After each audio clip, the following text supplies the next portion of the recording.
Argentinian football giant Diego Armando Maradona has passed away at the age of 60. Venezuelan Foreign Minister Jorge Arreaza informed of an agreement with UN officials to assess the support offered to Venezuelan migrants. Indian authorities ordered the suspension of all activities except emergency services in the south of the country as powerful tropical cyclone Nivar approaches. From the headquarters of teleSUR English in Havana, Cuba, this is From the South, and I'm Katrina Goss. Argentinian football legend Diego Armando Maradona has passed away at the age of 60. The news has shocked football fans and many others across the world. A friend of our multimedia platform teleSUR, we take the opportunity to pay tribute to this giant and reflect on some of his outstanding career. Argentina's president, Alberto Fernández, described Diego Armando Maradona, the football legend that died this Wednesday in Buenos Aires, as the greatest of them all. Argentina will see 3 days of national mourning, but the entire world has been shocked by the news of his death. He is our Superman, an Argentinian sport journalist stated earlier today when interviewed by teleSUR. Maradona came from a poor family, became a child prodigy, and just before his 16th birthday started playing for the senior team. His numbers are still unbeatable. He took Argentina to the World Cup glory in 1986, when as captain he displayed a level of skill not seen before or since. In that World Cup tournament, he scored perhaps the most controversial goal of all times against England, when the match was already tense, being played in the aftermath of the Malvinas War between the two countries, just 4 years beforehand. He earned all the possible awards in his field. He was named South American Footballer of the Year in 5 occasions. In 2000, he was named FIFA's Player of the Century, alongside Braille's Pelé, following a combination of our internet poll and nominations from FIFA officials, coaches and players. On that occasion, Maradona won the popular vote. He will be remembered as one of the greatest football players of all times, but his personality made him so much more. His sensitivity and support for young players who, like him, came from poor families. His obsessive rejection of the corruption that encircles the footballing world, his resistance to neoliberalism and support for revolutionary figures were just some of the reasons why he inspired people off the pitch too. He became friends with Fidel Castro, and now, the same day that the Cuban revolutionary leader died, 4 years later, the great number 10 has passed away. He will be remembered as the poor kid that became the most famous football player in the world, but a man who never forgot where he came from. He brought boundless joy to the world. And we go live now to images from several parts of Argentina, where people have taken to the streets to pay tribute to footballing legend Diego Armando Maradona. As we can see, his fans are eager to celebrate his life and honour a player who inspired them both on and off the pitch. Reactions to the news have flooded social media, while many news outlets have dedicated large spaces to providing a review of Maradona's outstanding career and the tributes from global personalities to the giant of the pitch. Maradona will perhaps always be remembered in many people's minds for his hand of God goal in the 1986 World Cup against England, perhaps one of the most iconic and most controversial goals of all time.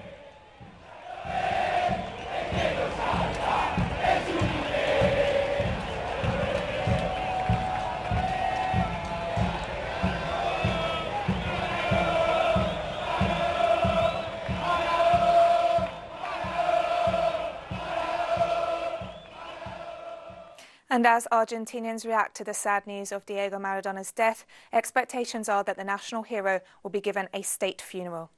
As well as declaring 3 days of mourning on the death of Diego Maradona, Argentina's president, Alberto Fernández, announced that the Casa Rosada, the official residency of the president, is to be made available for the family of Maradona so that a wake and funeral can be organised. Asked if the government has any plans to hold a state funeral, Fernández said he had asked his aides to talk to Maradona's family to discuss the possibility and noted that all the doors of the state are open for Diego. 7 former presidents of Argentina have received a state funeral at the Casa Rosada, most recently Néstor Kirchner in 2010. From the world of sport, 5-time Formula One champion Juan Manuel Fangio was given a state funeral on July 17, 1995. And the reactions to the news of the death of Diego Maradona have flooded social media. Declaring 3 days of national mourning, Argentina's president, Alberto Fernandez, tweeted, "You took us to the top of the world. You made us immensely happy. You were the greatest of all. Thank you for having existed, Diego. We will miss you forever." Meanwhile, Venezuelan President Nicolas Maduro tweeted, "Much sadness. A football legend has left us, a brother and unconditional friend of Venezuela," noting that Maradona would always be in his heart and in his thoughts. The president of our multimedia platform, teleSUR, Patricia Villegas, also took to Twitter to express her condolences, noting the love she felt for Maradona and expressing that she was left speechless. And Victor Hugo, the commentator who narrated the goal of the century against England in the 1986 World Cup, tweeted, "Farewell, Diego. Thanks for everything." And Brazilian football legend Pelé also led the tributes to Diego Maradona, taking to Twitter with a brief statement. The 80-year-old star tweeted, "What sad news. I lost a great friend and the world lost a legend." There is still much to be said, but for now, may God give strength to his family members.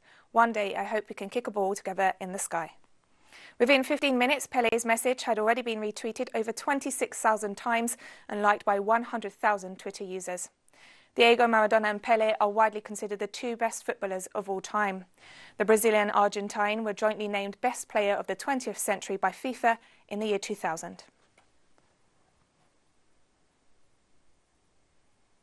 And Napoli Football Club, where Maradona dedicated some of his best years on the pitch, has bid farewell to the club legend as residents gather to pay tribute. Diego is revered as a saint in the humble Italian city. Likewise, Barcelona Football Club, where Maradona also played, posted a tweet saying, "Thank you for everything, Diego." Jamaican Olympic gold medalist and huge football fan Usain Bolt tweeted, "Rest in peace to legend Maradona." And Spurs forward and England star Harry Kane tweeted, "Privileged to have met him. Very sad news. Rest in peace, Diego Maradona." And this Wednesday, November 25th, sadly brings together two great figures of Latin American history: Cuban statesman and revolutionary leader Fidel Castro and Argentinian football legend Diego Armando Maradona. Two figures who died on this same date, the first in 2016 and the second this 2020.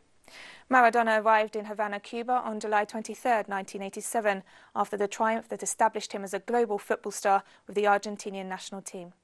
5 days later, the Cuban head of state and the Argentinian player met, and a friendship began that would last for years.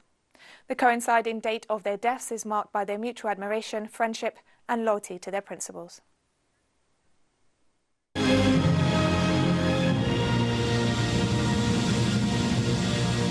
Bueno, comandante, gracias por recibirme. Para mí es un honor. Gracias, Diego, por tu palabra.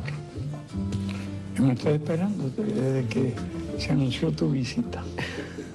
Nunca imaginé verte, entrevistando, No, bueno, siempre hablando del fútbol y de tu historia, aunque siempre tuvimos muy buenas relaciones, muy buena amistad. Sí. Desde el primer día que viniste aquí, con tus niños. Es verdad.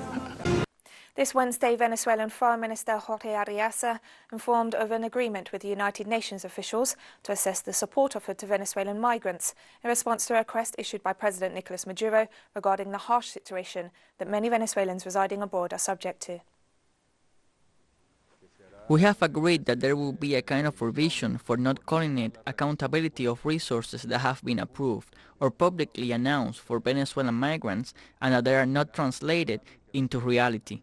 The hundreds of thousands of Venezuelans that have returned since last year, and especially in times of pandemic, none of them express having received support from a government or another agency for their living conditions in the countries to which they migrated and from which they are returning. And we have also talked about the return to the homeland plan and the need that, well, part of those resources, the donors who give them, allow them to be used to guarantee the safe return of hundreds of thousands of Venezuelans who want to return. Mobilizations continue in Chile this Wednesday in rejection of the policies promoted by the government of President Sebastián Piñera.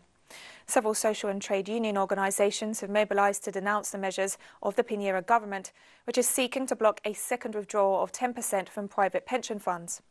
The popular movement has stressed that the move once again disregards the urgent needs of Chileans, especially low-income families who are suffering the consequences of the economic crisis that has intensified during the COVID-19 pandemic. At the same time, health workers continue their indefinite national strike action in protest of the government's disregard for their demands. In Bolivia, an investigation by the Ombudsperson's Office has revealed misconduct in a program of attention and protection for women at risk of domestic violence under the responsibility of the police. Our correspondent Freddy Morales has the story. The quarantine for the COVID-19 pandemic forced the implementation of extraordinary measures, among them a system of free phone lines and WhatsApp, so that women at risk of domestic violence could ask for help or present a complaint from their lockdown. 3 offices, Trinidad, Cochabamba, and Potosí, responded to one of the 3 verifications we have carried out as the Ombudsman Office. Even more striking is the fact that the FELC office in La Paz, which is in the downtown area, did not provide an immediate response to any of the 3 verifications, to the extent that it took over 12 hours for one of the verifications to be completed. Half of the times, the Ombudsman called the service as part of the investigation. There was no response. Some of 10 police officers investigating responded to 1 of 3 calls, and the general rule is that each office does what it considers right or does nothing at all in the absence of a protocol or regulation. The Ombudsman's Office is surprised by the response issued by the Trinidad Office and El Alto Office, which do not register complaints through calls or WhatsApp messages, forcing the victim to file a personal complaint during the quarantine. Due to the possible failure, it is suggested to start again from the beginning due to the conviction that there is a real risk of new waves of COVID-19 that may force again periods of quarantine. In case of any health emergency, not only COVID-19, in the context of a possible second wave of COVID-19, real mechanisms of reinforced protection for the care of women who report violence should be definitively established.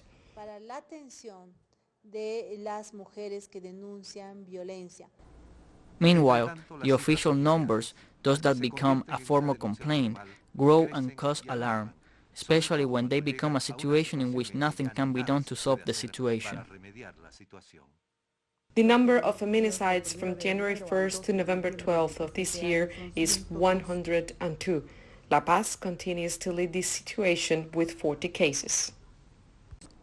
Despite the legislation against gender violence cases that this country has accumulated in recent years, it continues to be one of the countries with the most official cases in the region, with over 700 feminicides in the last 5 years, of which barely 10% ended in a court sentence.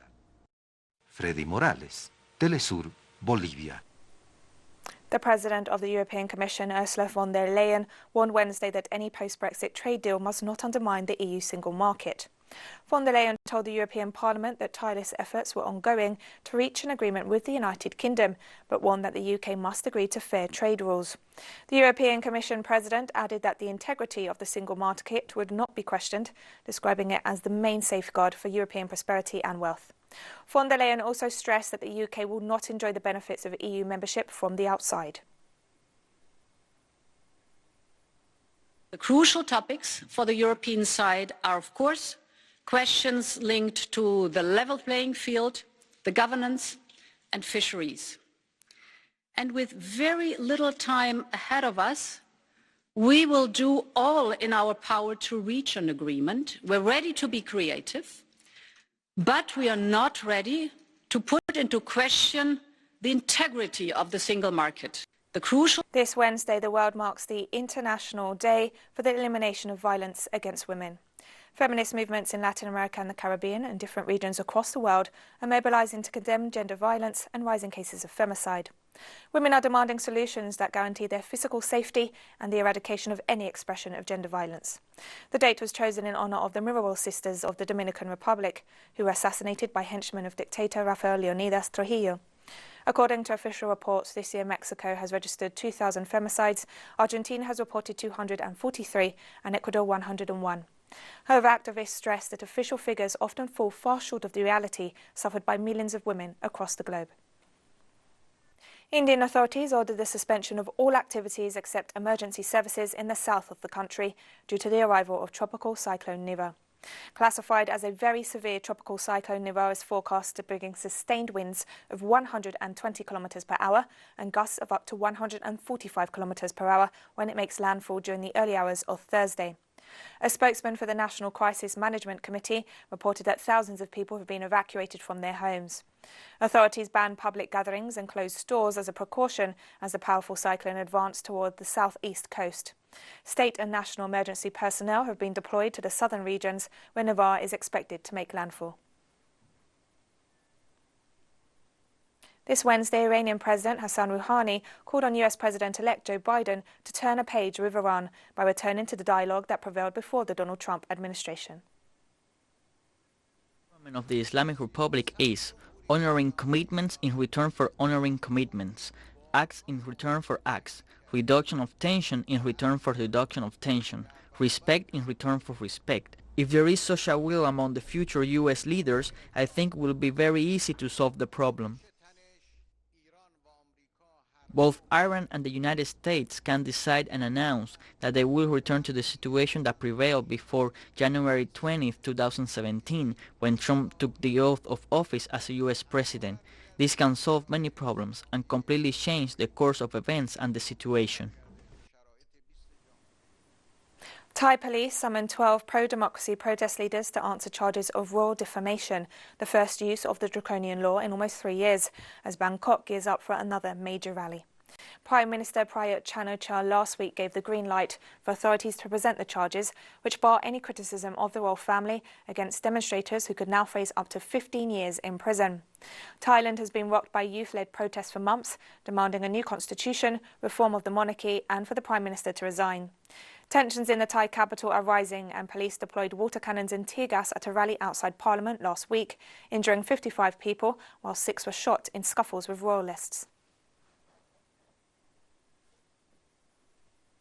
Azerbaijan said Wednesday its forces had entered the second of 3 districts to be handed back by Armenia as part of a deal that ended weeks of fighting over the Nagorno-Karabakh region. Wedged between a disputed region and the territory of Armenia, Kalbajar was initially scheduled for handover on November 15th, but the deadline was postponed by Azerbaijan for humanitarian reasons.